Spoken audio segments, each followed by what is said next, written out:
Hello दोस्तों, तो कैसे हैं आप लोग। उम्मीद करते हैं अच्छे होंगे और आपकी पढ़ाई भी अच्छी चल रही होगी। आज हम लोग बायोलॉजी के सीरीज को स्टार्ट कर रहे हैं, जिसमें आप लोग को बायोलॉजी के 800 प्लस प्रश्न को कराए जाएंगे। अगर आप लोग कोई भी कम्पिटिटिव एग्जाम का तैयारी कर रहे हैं और उसमें बायोलॉजी से क्वेश्चन आ रहा है, तो इससे बाहर आपका क्वेश्चन नहीं जाएगा, क्योंकि आपका इस सीरीज में लगभग 800 से 850 के बीच बायोलॉजी का क्वेश्चन कराया जाएगा। तो अगर आप लोग चैनल पे नए हो तो चैनल को सब्सक्राइब कर ले और वीडियो को एक लाइक कर दे और अपने दोस्तों तक शेयर कर दे।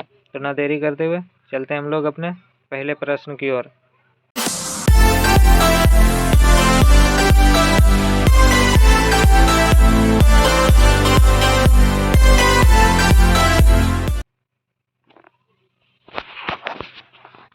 तो हमारा पहला प्रश्न है, जीवन की मूलभूत इकाई क्या है। जीवन की मूलभूत इकाई क्या है, तो ये कोशिका है। जीवन की मूलभूत इकाई कोशिका को कहते हैं।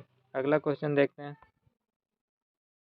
तो हमारा अगला क्वेश्चन है, कोशिका के बारे में निम्नलिखित में से कौन सा कथन सही नहीं है। सही नहीं है, तो इसका सही आंसर रहेगा ऑप्शन डी, सभी देह कोशिकाएं उत्तक को एक ही प्रकार की कोशिकाएं विद्यमान नहीं होती है। ये हो जाएगा इसका सही आंसर। अगला क्वेश्चन देखते हैं। तो हमारा अगला क्वेश्चन है, निम्नलिखित में से कौन सा कोशिकांग पादप कोशिका में पाया जाता है किंतु जंतु कोशिका में नहीं पाया जाता है। तो इसका सही आंसर हो जाएगा ऑप्शन नंबर ए, क्लोरोप्लास्ट। क्लोरोप्लास्ट ये पौधे में पाया जाता है। पौधे में पाया जाता है, लेकिन जीव में नहीं पाया जाता है, इसलिए इसका आंसर ऑप्शन ए हो जाएगा। अगला क्वेश्चन देखते हैं। हमारा अगला क्वेश्चन है, कोशिका का जीवित अंश जीव द्रव कहलाता है, यह किससे बना होता है। कोशिका का जीवित अंश जीव द्रव कहलाता है, यह किससे बना होता है। तो इसका सही आंसर हो जाएगा कोशिका द्रव, केंद्रक द्रव्य और अन्य कोशिकांग, इससे मिलकर बना होता है जीव द्रव। ऑप्शन डी हो जाएगा इसका सही आंसर। अगला क्वेश्चन देखते हैं। हमारा अगला क्वेश्चन है, 80% से अधिक कोशिका में क्या पाया जाता है। 80% से अधिक कोशिकाएं में क्या पाया जाता है, तो जल पाया जाता है। ऑप्शन डी हो जाएगा सही आंसर, जल। अगला क्वेश्चन है, निम्नलिखित में से किन कोशिकाओं में नाभिक नहीं होते है। नाभिक नहीं होते, तो इसका सही आंसर हो जाएगा option number B, red blood cell. अगला क्वेश्चन देखते हैं। तो हमारा अगला क्वेश्चन है, निम्नलिखित में से किसे कोशिकाओं का आत्मघाती बैग कहते हैं। आत्मघाती बैग कहते हैं, तो उसे कहते हैं लाइसोसोम को। आत्महत्या की थैली, सुसाइड बैग। और अगला क्वेश्चन देखते हैं। तो हमारा अगला क्वेश्चन है, निम्नलिखित कोशिका अंगकों में से कौन सा एक अर्धपारगम्य है। निम्नलिखित कोशिका अंगकों में से कौन सा एक अर्धपारगम्य है, तो वो है कोशिका झिल्ली। ऑप्शन ए हो जाएगा सही आंसर, कोशिका झिल्ली। अगला क्वेश्चन है, निम्नलिखित में से किसको कोशिका का पावर प्लांट कहते हैं। निम्नलिखित में से किसको कोशिका का पावर प्लांट कहते हैं, तो माइटोकॉन्ड्रिया को पावर प्लांट कहते हैं। अगला क्वेश्चन देखते हैं, इसे ही कोशिका का पावर हाउस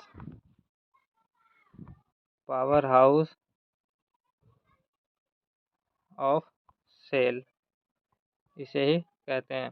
अगला क्वेश्चन देखते हैं। अगला क्वेश्चन है, कोशिका का शक्ति स्रोत क्या होता है। कोशिका का शक्ति स्रोत क्या होता है, तो उस माइटोकॉन्ड्रिया कोशिका का शक्ति स्रोत होता है। अगला क्वेश्चन देखते हैं। तो हमारा अगला क्वेश्चन है, मानव शरीर में मौजूद निम्नलिखित कोशिकाओं में से किसमें माइटोकॉन्ड्रिया नहीं पाया जाता है। तो माइटोकॉन्ड्रिया किसमें नहीं पाया जाता है। मानव शरीर में मौजूद निम्नलिखित कोशिकाओं में से किसमें माइटोकॉन्ड्रिया नहीं पाया जाता है, तो इसका सही आंसर हो जाएगा option number A, red blood cell में माइटोकॉन्ड्रिया नहीं पाया जाता है। अगला क्वेश्चन देखते हैं। हमारा अगला क्वेश्चन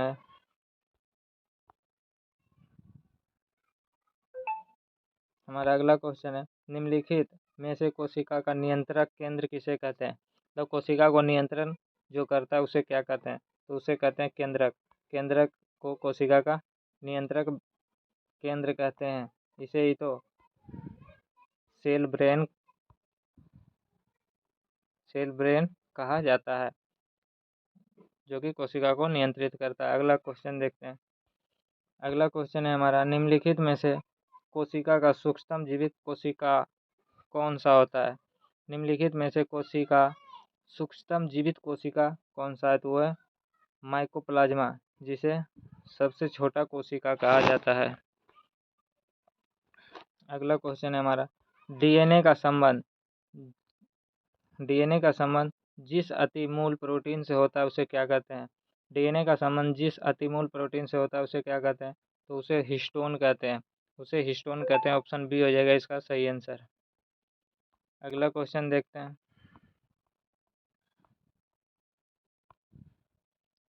तो हमारा अगला क्वेश्चन है, निम्नलिखित में से किस एक कोशिकीय कोशिकांग समूह में डीएनए होता है?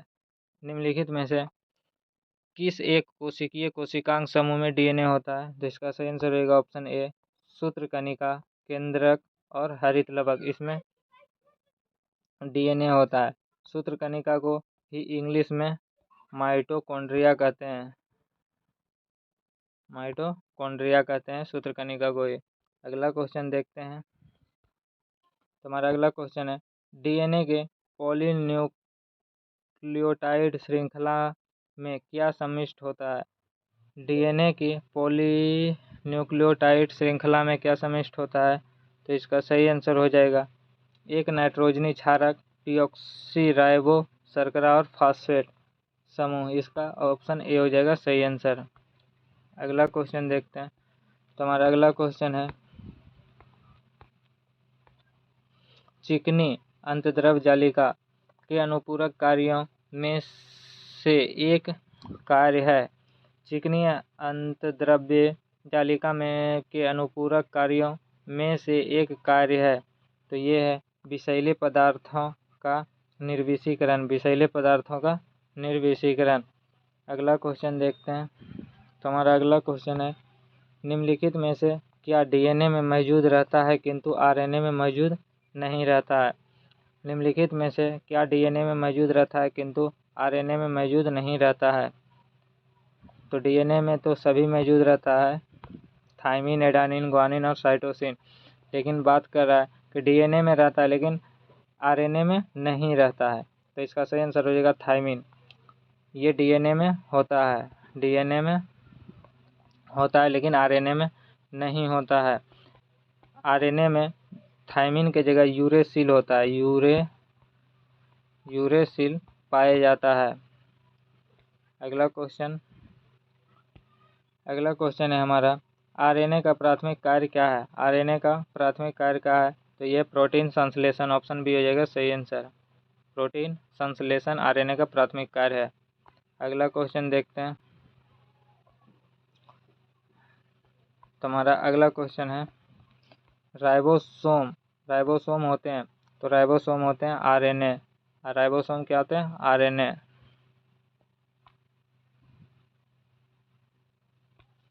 अगला क्वेश्चन है, आनुवांशिक यूनिट अर्थात जीन होते हैं। आनुवांशिक यूनिट अर्थात जीन क्या होते हैं? तो ये होते हैं गुणसूत्र। ऑप्शन डी हो जाएगा सही आंसर, गुणसूत्र। अगला क्वेश्चन, डीएनए के द्विकुंडली संरचना किसके द्वारा दी गई थी? डीएनए के द्विकुंडली संरचना किसके द्वारा दी गई थी? तो ये दी गई थी वाटसन और क्रिक के द्वारा। ऑप्शन बी हो जाएगा सही आंसर, वाटसन और क्रिक। अगला क्वेश्चन देखते हैं। तो हमारा अगला क्वेश्चन है, सबसे पहले डीएनए का अलग किसने किया? तो ये क्या था? फ्रेडरिक हॉफमीसर। ऑप्शन ए हो जाएगा सही आंसर। अगला क्वेश्चन, तो हमारा अगला क्वेश्चन है, डीएनए के दो स्ट्रैंड बॉन्ड होते हैं। किससे बंधे होते हैं डीएनए? तो ये हो जाएगा ऑप्शन ए, हाइड्रोजन बॉन्ड्स द्वारा।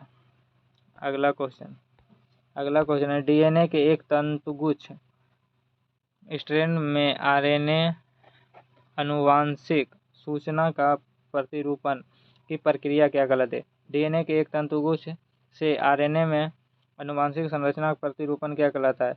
यानी डीएनए से RNA बनना क्या कहलाता है? तो वो कहलाता है अनुलेखन। अनुलेखन जिसे ट्रांसक्रिप्शन कहते हैं।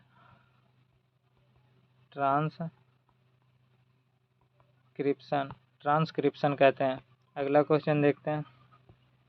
हमारा अगला क्वेश्चन है, प्रयोगशाला में सर्वप्रथम DNA का संश्लेषण किसने किया? प्रयोगशाला में सर्वप्रथम DNA का संश्लेषण किसने किया?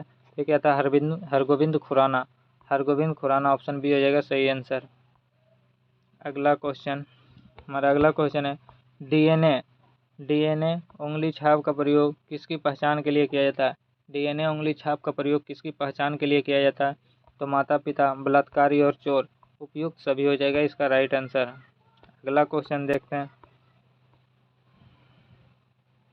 हमारा अगला क्वेश्चन है, जीव कोशिकाओं में आनुवंशिक लक्षणों के नियंत्रण निम्नलिखित में से कौन सा उत्तरदायी है? जीवित कोशिकाओं में आनुवंशिक लक्षणों के नियंत्रण में निम्नलिखित में से कौन उत्तरदायी है? तो ये है DNA, ऑप्शन डी हो जाएगा इसका सही आंसर, DNA। अगला क्वेश्चन देखते हैं। पुरुषों में पुरुषत्व के लिए कौन सा गुणसूत्र संयोजन उत्तरदायी है? पुरुषों में पुरुषत्व के लिए कौन सा गुणसूत्र संयोजन है? तो ये है XY। पुरुष में XY पाया जाता है, जबकि महिला में XX। ये महिला में पाया जाता है और ये पुरुष में पाया जाता है। महिला में कौन सा पाया जाता है? XX, और पुरुष में XY पाया जाता है। मनुष्य में क्रोमोसोम मिलने से बालक का जन्म होता है, मतलब लड़का का जन्म होता है कौन सा क्रोमोसोम मिलने से? तो ये हो जाएगा पुरुष का Y और स्त्री का X, ऑप्शन सी हो जाएगा। क्योंकि महिला में XX होता है, पुरुष में XY होता है। जब XX मिलेगा तो ये लड़की का जन्म होगा, और जब ये दोनों XY मिलेगा तो ये लड़का का जन्म होगा। अगला क्वेश्चन देखते हैं। हमारा अगला क्वेश्चन है, शरीर में लगी चोट की मरम्मत के लिए किस प्रकार की सेल विभाजन का प्रयोग किया जाता है? शरीर में लगी चोट की मरम्मत के लिए किस प्रकार का सेल विभाजन का प्रयोग किया जाता है? तो ये किया जाता है केवल समसूत्री विभाजन। केवल समसूत्री विभाजन। अगला क्वेश्चन है हमारा, गुणसूत्रों की आकृति विज्ञान का अच्छी तरह से अध्ययन किसमें किया जा सकता है? गुणसूत्रों की आकृति विज्ञान का अच्छी तरह से अध्ययन किसमें किया जा सकता है? तो किया जा सकता है मध्यावस्था में। मध्यावस्था में, ऑप्शन सी हो जाएगा इसका सही आंसर। अगला क्वेश्चन है हमारा, DNA में निम्नलिखित में से कौन सा विशेषता नहीं होता है? DNA में निम्नलिखित में से कौन सा विशेषता नहीं होता है? तो ये DNA में कोशिका भित्ति नहीं पाई जाती। DNA में कोशिका भित्ति नहीं पाई जाती, ऑप्शन डी हो जाएगा सही आंसर। अगला क्वेश्चन विषाणु में होता है। तो विषाणु में क्या होता है? या तो RNA या तो DNA। या तो RNA होगा या तो DNA होगा विषाणु में। अगला क्वेश्चन, तुम्हारा अगला क्वेश्चन है, पौधे को संक्रमित करने वाला अधिकांश विषाणु क्या होता है? पौधे को संक्रमित करने वाला अधिकांश विषाणु क्या होता है? तो ये होता है केवल दोहरी तंतुगुच्छ वाला RNA। केवल दोहरी तंतुगुच्छ वाला RNA। अगला क्वेश्चन, निम्नलिखित में से कौन सही है? निम्नलिखित में से कौन सही है? क्वेश्चन है, विषाणु संक्रमित कर सकता है। विषाणु संक्रमित कर सकता है जीवाणु का, कवकों को और पादपों को। जीवाणु को, कवकों को और पादपों को। नीचे दिए गए कूट का प्रयोग कर सही उत्तर को चुनिए। निम्नलिखित में से कौन सही है? विषाणु संक्रमित हो सकता है, तो ये जीवाणुओं में भी हो सकता है, कवकों को भी कर सकता है और पादपों को भी कर सकता है। तो इसका सही आंसर रहेगा ऑप्शन डी, उपरोक्त तीनों, 1, 2 और 3। अगला क्वेश्चन, निम्नलिखित में से सर्वप्रथम किस वायरस की खोज हुई थी? निम्नलिखित में से सर्वप्रथम किस वायरस की खोज हुई थी? तो इसका सही आंसर हो जाएगा TMB, ऑप्शन सी, TMB। अगला क्वेश्चन, एड्स मानव प्रतिरक्षाहीनता विषाणु HIV के द्वारा होता है। एड्स मानव प्रतिरक्षाहीनता विषाणु के द्वारा होता है। किसके द्वारा होता है? कौन सा वायरस? तो ये होता है रिट्रोवायरस ऑप्शन ए। अगला क्वेश्चन, जंतुओं में होने वाले फुट एंड माउथ रोग। ये क्वेश्चन एग्जाम में बार बार पूछे जाते हैं। इसे आप लोग VVI कर लेंगे। तो क्वेश्चन क्या पूछ रहा है? जंतुओं में होने वाले फुट एंड माउथ रोग किसके कारण उत्पन्न होता है? तो ये विषाणु के कारण उत्पन्न होता है। अगला हमारा इबोला क्या है? तो इबोला एक वायरस है। इबोला क्या है? एक वायरस है। अगला क्वेश्चन,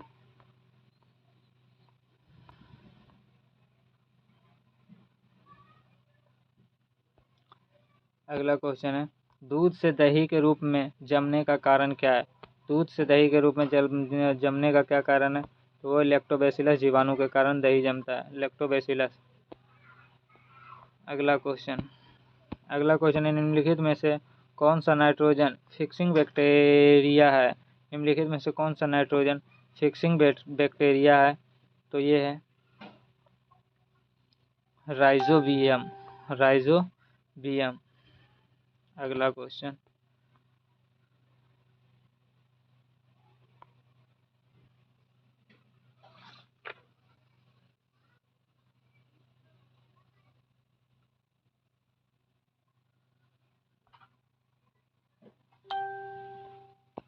है हमारा, सिम्बायोटिक कीटाणु जो वातावरणीय नाइट्रोजन के स्थितीकरण के लिए उत्तरदायी है, किसमें पाया जाता है? सिम्बायोटिक कीटाणु जो वातावरणीय नाइट्रोजन को स्थिरीकरण करने के लिए उत्तरदायी है, किसमें पाया जाता है? तो ये पाया जाता है मटर में पाया जाता है। ऑप्शन ए हो जाएगा सही आंसर, मटर। अगला क्वेश्चन, फलीदार पादपों की जड़ में उपस्थित गांठ में पाए जाने वाला नत्रजन स्थितीकरण जीवाणु है। फलीदार पादपों की जड़ों में उपस्थित गांठ में पाए जाने वाले नेत्रजन स्थितीकरण जीवाणु कौन सा है?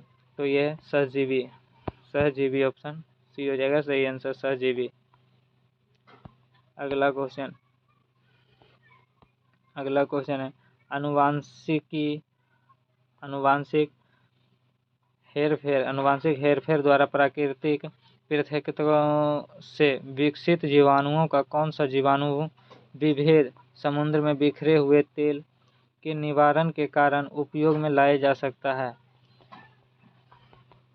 अनुवांशिक हेरफेर द्वारा प्राकृतिक पृथक्करण से विकसित जीवाणुओं का कौन सा जीवाणु विभेद समुद्र में बिखरे तेल के निवारण के लिए उपयोग में लाया जा सकता है? तो ये लाया जा सकता है स्यूडोमोनासा।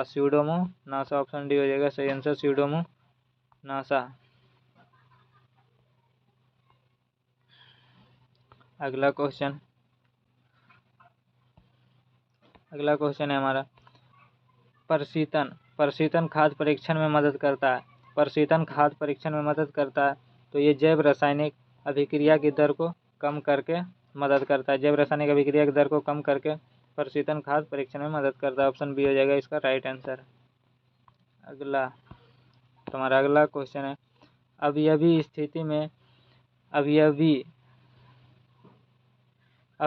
स्थिति में जैविक पदार्थ के जीवाणु अपघटन को क्या कहते हैं? अवयवीय स्थिति में जैविक पदार्थ के परमाणु अपघटन को क्या कहा जाता है? तो उसे किण्वन कहा जाता है, किण्वनीकरण कहा जाता है। ऑप्शन ए हो जाएगा इसका सही आंसर, किण्वनीकरण।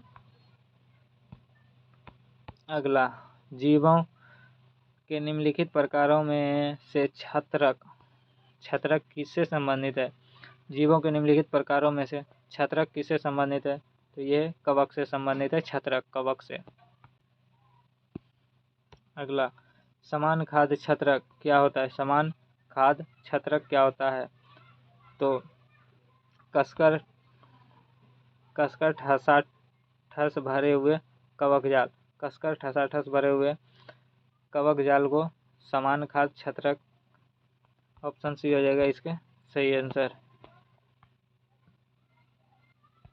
अगला क्वेश्चन, ईस्ट मिलाने पर गूथे हुए आटे के उठने के क्या कारण है? ईस्ट मिलाने पर गूथे हुए आटे के उठने का क्या कारण है? तो इसका सही आंसर हो जाएगा option number D, carbon dioxide gas का निर्मोचन। ऑप्शन कार्बन डाइऑक्साइड गैस का निर्मोचन।